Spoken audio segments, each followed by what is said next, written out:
पिछले 24 घंटे में उड़ीसा में रेनफॉल का डिस्ट्रीब्यूशन वाइड स्प्रेड रहा, यानी मोस्ट ऑफ द प्लेसेस ज़्यादातर स्थानों पे हल्की से मध्यम वर्षा तो हुई है।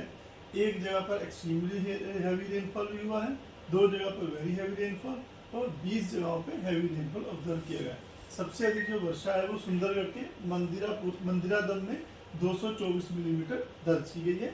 इसी के साथ जो सीजनल टोटल था वो आज 14 जुलाई तक, 1 जून से लेकर 14 जुलाई तक 440.5 मिलीमीटर तक पहुंच गया है, जो कि डिपार्चर जो सामान्य से 28% प्लस में ऊपर चला गया। अभी भी गजपति और नुआपड़ा 2 डिस्ट्रिक्ट जो है डेफिसिट कैटेगरी में बने हुए हैं। सिग्निफिकेंट वेदर सिस्टम की बात करें तो हमारा जो वेलमा लो प्रेशर एरिया जो साउथ वेस्ट बांग्लादेश और अर्जेंटीना गैंगेटिक वेस्ट बंगाल के ऊपर था, वो धीरे धीरे मूव करके किया है वेस्ट नॉर्थ वेस्टवर्ड की तरफ, और अभी जो है south east Gangetic West Bengal और अर्जेंटीना बांग्लादेश के ऊपर बना हुआ है सुबह 8:30 बजे की ऑब्जर्वेशन के हिसाब से। इसके जो एसोसिएटेड पर एयर साइक्लोनिक सर्कुलेशन है वो मीन सी लेवल से 7.6 किलोमीटर ऊंचाई तक जा रही है और ऊंचाई के साथ ये साउथ वेस्टवर्ड डायरेक्शन की तरफ टिल्टेड है। यह सिस्टम जो है कंटिन्यूसली नॉर्थ वेस्टवर्ड डायरेक्शन की तरफ मूव करेगा और अगले 24 घंटे में एक डिप्रेशन के रूप में कंस्ट्रक्टेड होने की संभावना रख रहा है। तो हम लोग एक्सपेक्ट कर रहे हैं कि इस सिस्टम के प्रभाव की वजह से जो है कल रात में यह सिस्टम लो प्रेशर बना था, तो हमारे उड़ीसा में इसमें एक्सट्रीमली हैवी दिया। आज और कल 2 दिन इस सिस्टम प्रभाव बना रहेगा। और उसके अलावा एक दूसरा सिस्टम है मानसून ट्रफ, जो कि पास हो रहा बीकानेर, सेंट्रल वेलमा लो प्रेशर एरिया और नॉर्थ ईस्ट राजस्थान और अर्जेंटीना north west Madhya Pradesh, Sidhi, Ranchi, centre of वेलमा लो प्रेशर एरिया और साउथ ईस्ट गंगेटिक बंगाल अर्जेंटीना बांग्लादेश तक ये ट्रफ आ रही है। इन 2 सिस्टम प्रभाव की वजह से आज हम एक्सपेक्ट कर रहे हैं कि जो मयूरभंज, केओंझर जो 2 जिले हैं वहाँ पर आइसोलेटेड प्लेसेस में heavy to very heavy rainfall with isolated extremely heavy falls होने की संभावना है, जिसकी वजह से रेड वार्निंग दी गई है।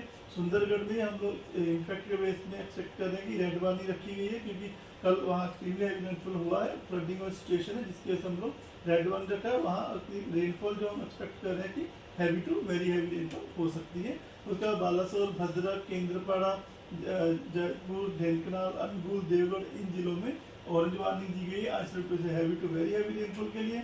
तो उसके बाद झारसुगुड़ा, संबलपुर, सोनपुर, बोध, कंधमाल, कालाहांडी, कोरापुट, नयागढ़, कटक, खुर्दा, पुरी, जगतसिंहपुर इन डिस्ट्रिक्ट में जो है हैवी रेनफॉल के लिए येलो वार्निंग दी गई है आइसोलेटेड होने की संभावना से। बाकी जितने डिस्ट्रिक्ट जगह वार्निंग है वहाँ हम लोग एक्सपेक्ट करें थंडरस्टॉर्म विद लाइटनिंग होने की संभावना है। और रेड जो सुंदरगढ़, मयूरभंज, केओंझर, बालासोर, भद्रक, केंद्रपाड़ा इन जिलों में जो विंड स्पीड है हम एक्सपेक्ट करें 40 to 50 kmph gusting to 60 kmph जा सकती है। बाकी जगह पे 30 to 40 kmph विंड स्पीड रहने की संभावना है। आज भी हम एक्सपेक्ट करें कि वाइड स्प्रेड डिस्ट्रीब्यूशन हो सकता है। 15 जुलाई को मयूरभंज, केओंझर, सुंदरगढ़, झारसुगुड़ा, संबलपुर में ऑरेंज वार्निंग दी गई है isolated heavy to very heavy की वजह से।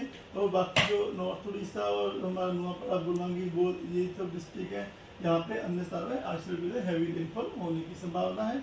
डे 2 में थंडरस्टॉर्म लाइटनिंग और गस्टी से विंड स्पीड 30 to 40 km रह सकती है। इसकी वजह से यहाँ पे अन्य जगह पे येलो वार्निंग दी गई है, डिस्ट्रीब्यूशन में वाइड स्प्रेड रह सकता है। 16 तारीख को तो संबलपुर, झारसुगुड़ा, सुंदरगढ़, केओंझर इन डिस्ट्रिक्ट में आइसोलेटेड हैवी के लिए येलो वार्निंग दी गई है। बाकी नॉर्थ उड़ीसा में जो थंडरस्टॉर्म लाइटनिंग 30 to 40 km रह सकती है। 17 जुलाई को सुंदरगढ़, केओंझर, मयूरभंज में हैवी रेनफॉल के लिए येलो वार्निंग दी गई है। बाकी जगह पे गस्टी विंड स्पीड और थंडरस्टॉर्म लाइटनिंग की वजह से येलो वार्निंग दी गई है नॉर्थ उड़ीसा में। ये 5 जनवरी 18 जुलाई को भी केओंझर, मयूरभंज 2 जगह आइसोलेटेड हैवी रेनफॉल एक्सपेक्ट कर रहे हैं। Thunderstorm lightning gusty 30 to 40 km रह सकती है। बाकी इन जगहों पे हमारे नॉर्थ उड़ीसा पे डे 6 और 7 में हम लोग एक्सपेक्ट करें फेयरली वाइड स्प्रेड डिस्ट्रीब्यूशन रह सकता है। 1-2 स्थानों पे हल्की मध्य वर्षा के साथ में हैवी रेनफॉल भी होने की संभावना है। 19 और 20 जुलाई को फिशरमैन को अगले 24 घंटे के लिए मनाही दी जाती है कि वो मछलियाँ पकड़ने ना जाए, क्योंकि ये सिस्टम बना हो उसकी वजह से जो wind speed 40 to 50 km gusting to 60 km रह सकती है। नॉर्थ बे ऑफ बंगाल और along and off north Orissa, West Bengal और बांग्लादेश कोस्ट पे सी कंडीशन जो है रफ टू वेरी रफ रहने की संभावना है। तो इन सब एरिया में फिशरमैन को मनाही दी जाती है कि वो मछली पकड़ने ना जाए। धन्यवाद।